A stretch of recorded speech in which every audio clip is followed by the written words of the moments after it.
Good morning, everyone. I call to order the 7th plenary meeting of the 22nd session. At this meeting, the Assembly will first hear the progress report by the coordinators and then turn to the introduction of draft resolutions. I would now like to give the floor to the coordinator of the working group on the program budget for 2024, Ambassador Ksenia Milankovic. Ambassador, you have the floor. Thank you, Madam Vice President, and good morning to all. As you may assume, we are still in the process of informal consultations regarding the program budget for 2024. The good news is that at the yesterday's meeting, we reached the consensus on the replenishment of the contingency fund for the next year, which was one of the really big issues. So we had a very productive meetings, but all of them have been productive, and we continue today at 4 p.m. Of course, not everything has yet been agreed, but I would like to use this opportunity to again thank all the delegations who have engaged very constructively and flexibly into the discussion of the next year's budget, and I'm confident that we will in the end reach a consensus on this issue. Thank you, Madam Vice President. Thank you, Ambassador. Thank you for this update, and I obviously wish you and all the states parties to successfully bring these negotiations to conclusion. Next, I'll turn to cooperation, and I will give the floor to the delegation of France. You have the floor. You have the floor. Merci beaucoup. Thank you very much. Madam Vice President. As coordinator on cooperation, France and Senegal organized and led a plenary session on cooperation. And this provided the States Party with an opportunity, the court and members of civil society, to reflect on 25 years of cooperation. Moreover, a more technical discussion on arrests took place, given that this is a subject of the greatest importance, which has a direct impact on the judicial activities of the court and the smooth running of its remit. In parallel, several informal discussions were held with the states parties, using various formats. The aim was to discuss the proposal from one state party to amend the draft resolution on cooperation and the part pertaining to a cooperation in the omnibus resolution. Differing positions were voiced during the consultations. And these consultations started before the States Party Assembly in The Hague. This is not usual practice when it comes to the resolution on cooperation, but this year we had this challenge facing us.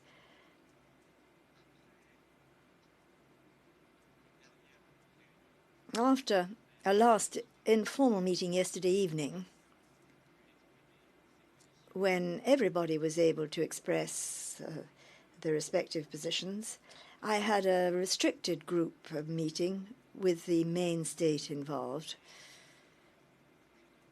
and a draft text for resolution on cooperation and omnibus dated the 11th of December, yesterday, is ready.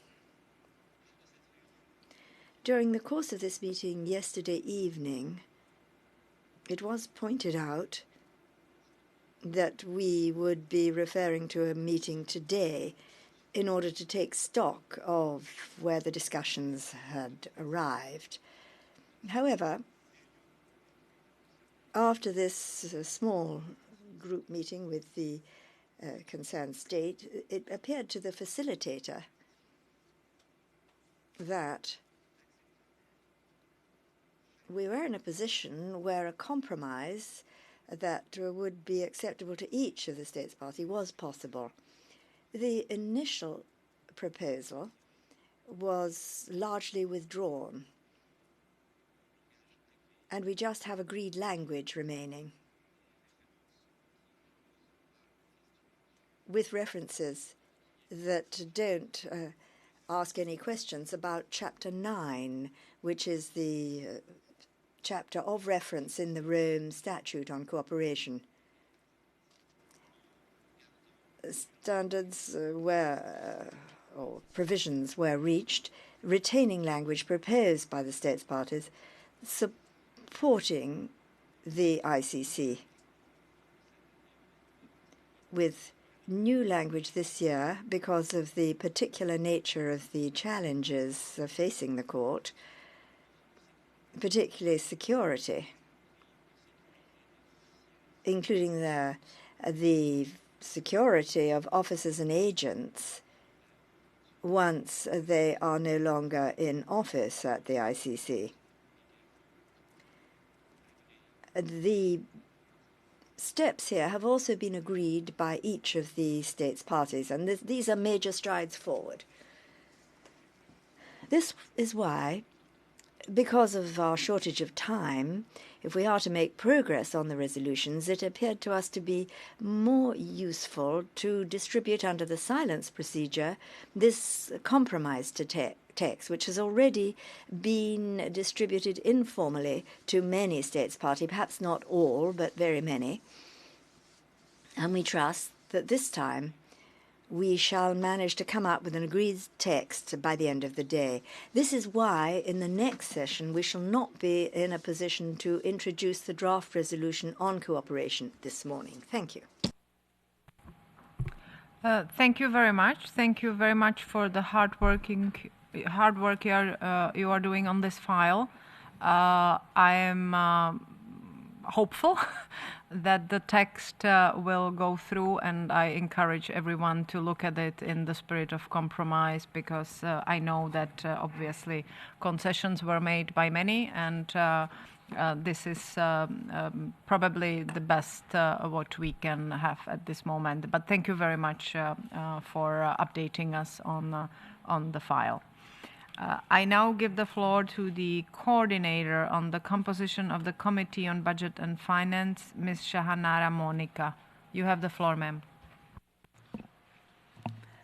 Madam Vice President, distinguished delegates, thank you for giving me the floor. I have the honor to provide an update on the consultations on the composition of Committee on Budget and Finance. Since the beginning of the current Assembly session on the 4th of December, 2 meetings were held to discuss the allocation of seats in the Committee on Budget and Finance. And I am pleased to report that the state parties have reached an agreement in principle on the committee's composition, which is reflected in the draft decision contained in the annex to the report of the Bureau. The report is currently under silence procedure until the close of business today, that is 12th December. Following the conclusion of the silence procedure, the report will be submitted to the Bureau of the Assembly for its consideration and approval. I would like to take this opportunity to thank all delegations for their active participation, constructive engagement, and flexibility, which have led us to an agreement today. I wish to also thank the Secretariat for their invaluable support and assistance throughout the consultation process. Thank you, Madam President. This is all from me.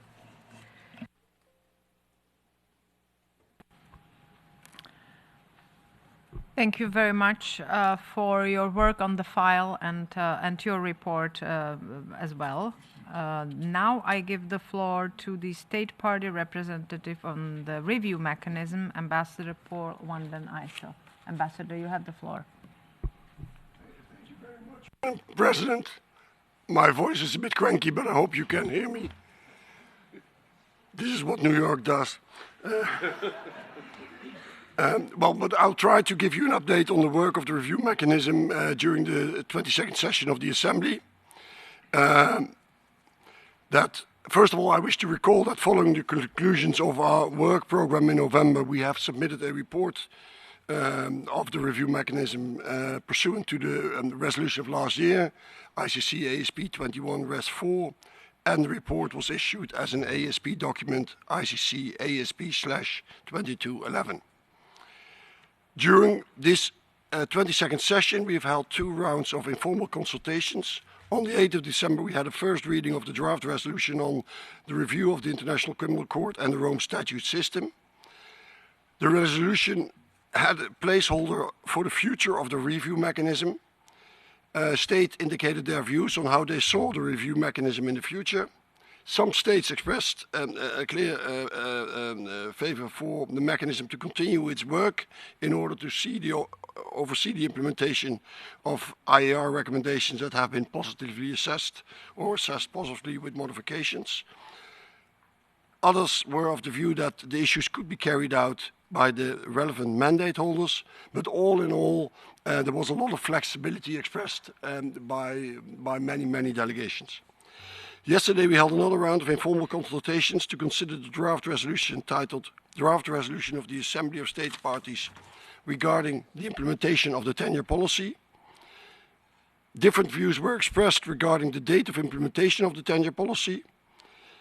I wish to note here that there was no state that opposed to the implementation of the policy itself, but some states were of the view that additional time would be necessary to consider the implications of the implementation. There appeared to be some flexibility emerging around the option to defer implementation to the 1st of January 2025. We have circulated, after the consultation, 2 draft resolutions, one on the review of the International Criminal Court and one on the implementation of the 10-year policy. And in order to move both issues forward, and if the Assembly agrees, the review mechanism proposes that it would facilitate the discussions on tenure in 2024. If states agree to this, we foresee that our mandate would be extended for 1 more year so as to facilitate these discussions and, of course, to continue monitoring the implementation of assessed recommendations. We will hold further consultations on the 2 drafts at 12 o'clock today in this room, and we clearly hope to finalize the outstanding issues in both resolutions and to be in a position to introduce the draft resolutions as soon as possible. This ends my update, and I thank you very much, Madam President. Thank you very much for the update and also for the hard work both you and Ambassador Cano made on this file, and I hope your voice recovers before you return to The Hague, or they will never let you go to New York again.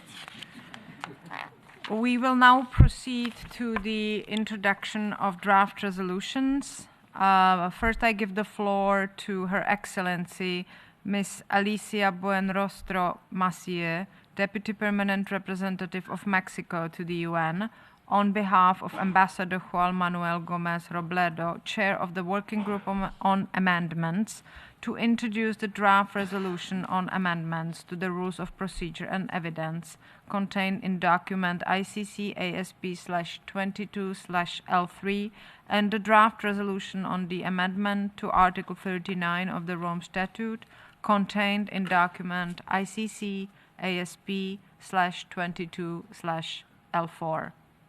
You have the floor. Muchas gracias. Thank you very much, Madam Vice President, distinguished delegates. I should like to thank you, firstly, for giving me the floor. I have the honor of presenting the draft resolutions entitled Amendments to the Rules of Procedure and Evidence of the International Criminal Court, contained in document ICC-ASP/22/L.3, dated the 30th of November 2023, and the amendment to Article 39 of the Rome Statute, contained in document ICC-ASP/22/L.4, dated the 30th of November 2023. Regarding the draft resolution entitled Amendment to Article 39 of the Rome Statute, contained in document ICC-ASP/22/L.4, dated the 30th of November 2023, and in accordance with Article 122 of the Rome Statute, this amendment will come into force 6 months after its adoption by this Assembly. Likewise, following the procedure established pursuant to Article 122, the amendment will be sent to the UN Secretary-General.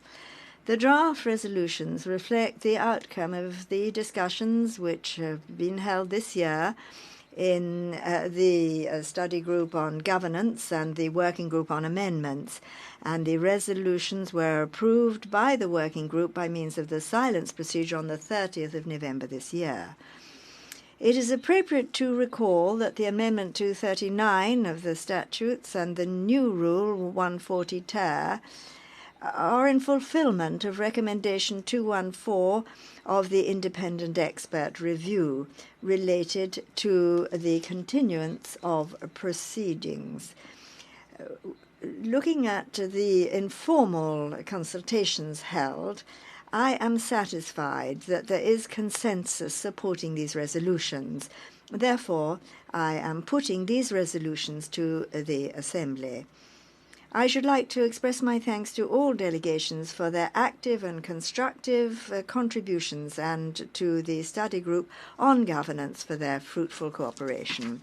We trust that the resolutions will be approved by consensus in the Assembly. Thank you very much, Madam Vice President.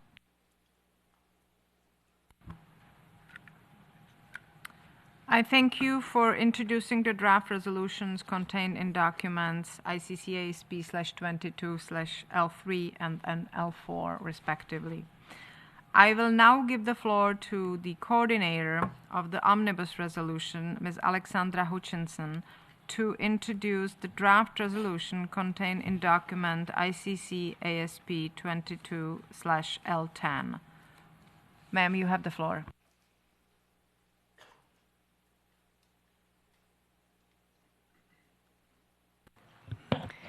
Thank you, Madam Vice President. Distinguished delegates, I have the honour to introduce the draft resolution on strengthening the International Criminal Court and the Assembly of States Parties, also known as the Omnibus Resolution, which is contained in document ICC-ASP/22/L10, dated 11 December 2023. The document has been distributed via email. The final draft reflects the outcome of the informal consultations which took place this year in the New York Working Group. 2 rounds of informal consultations were held also during this session of the Assembly. There are 22 sections to the resolution and 2 annexes dealing with ways to strengthen the International Criminal Court and the Assembly of States Parties. The final text includes, among other things, technical updates, streamlining updates, the outcomes of separate specific facilitations, as well as new proposals put forward and agreed by states parties for this resolution. I wish to note 3 things in particular. First, states parties have this year made an important first step towards streamlining this resolution, including the endorsement of a new set of guiding principles to that end. I thank all states parties for their constructive approach to this streamlining effort. I urge all states parties to continue to build on these efforts next year and beyond to ensure this resolution remains effective and the process of negotiating it itself supports our efforts to strengthen the Court and the Assembly. Second, among other things, this resolution establishes a new mandate requesting the Bureau to discuss the representative character of its composition, taking into account, in particular, equitable geographical distribution and the adequate representation of the principal legal systems of the world, and to submit a written summary of views expressed ahead of the 23rd session of the Assembly, and further requesting the Bureau to, in light of the written summary, consult with all states parties on the topic and submit a report without prejudice to any course of action ahead of the 24th session of the Assembly. This mandate is reflected in the final text in operative paragraph 107 and sub-paragraph I bis of paragraph 11 of Annex 1 on the mandates of the Assembly for the intersessional period. I note that since this mandate sets out a 2-year process, it has been agreed on the understanding that next year these paragraphs would be subject to technical updates only. Third, the document contains placeholders in square brackets for the outcome of the cooperation plenary, reflected in operative paragraphs 15 and 22 of the final draft resolution, as well as placeholders in square brackets for language to be included in the resolution negotiated through the facilitation on cooperation, reflected in operative paragraphs 16 through to 21 and 23 through to 26 of the final draft resolution, and paragraph 3 of Annex 1 on the mandates of the Assembly for the intersessional period. Madam Vice President, on the basis of the informal consultations, I am satisfied that there is broad and general support for this resolution. I therefore submit the resolution for the consideration of the Assembly, and it is my hope that it will be adopted by consensus. Finally, I would like to thank all delegations for their active and constructive contributions and engagement throughout the negotiations. I would also like to thank the President and Vice Presidents for their support, as well as the Secretariat, especially Liz Mercy Novas Alba, and the Court for their invaluable support, guidance and contributions during the negotiations. As the very name of this resolution and its very first operative paragraph indicate, our efforts on this resolution each year are not for the sake of words on paper. This text is an important and meaningful reflection of our shared mission to continue to strengthen the Court and the Assembly, to remain unwavering in our support for the Court, to uphold and defend the principles and values enshrined in the Rome Statute, and to remain resolved to stand united against impunity. Thank you.